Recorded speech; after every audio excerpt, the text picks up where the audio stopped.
आता नीट पेपरफुटी प्रकरणात सीबीआयनं मोठी कारवाई केली आहे। सीबीआयनं पुण्यातून तेजस शहा नावाच्या आणखी एका शिक्षकाला बेड्या ठोकल्यात, ज्यानं मनीषा हवालदारकडून हा पेपर विकत घेतला होता। धक्कादायक बाब म्हणजे तेजस शहाचा मोबाईल नंबर जो मनीषानं हवालदारनं आपल्या मोबाईलमध्ये गॉड नावानं सेव्ह केला होता। या अटकेमुळे पेपरफुटीचे धागेदोरे आणखी गडद झालेत।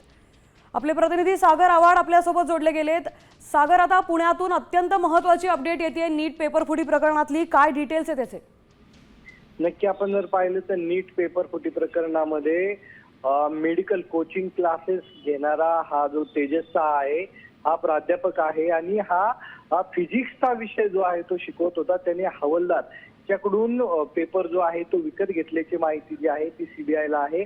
आपण जर पाहिलं तर आतापर्यंत 2 जणांना जे प्राध्यापक आहे डॉक्टर शिरुरे आणि त्यानंतर आता तेजस याला अटक करण्यात आलेली आहे आणि मोठा व्यवहार जो आहे तो यामध्ये झाल्याची माहिती जी आहे ती समोर येते।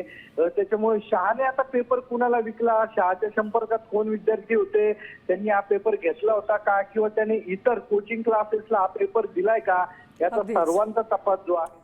नक्कीच सागर, धन्यवाद आपण दिलेल्या सविस्तर माहितीबद्दल। तर तेजस शहा नावाच्या शिक्षकाने आता मनीषा वाघमारे यांचं नाव गॉड नावाने सेव्ह केलं होतं आणि त्यानेच हा पेपर विकत घेतल्याची माहिती मिळते।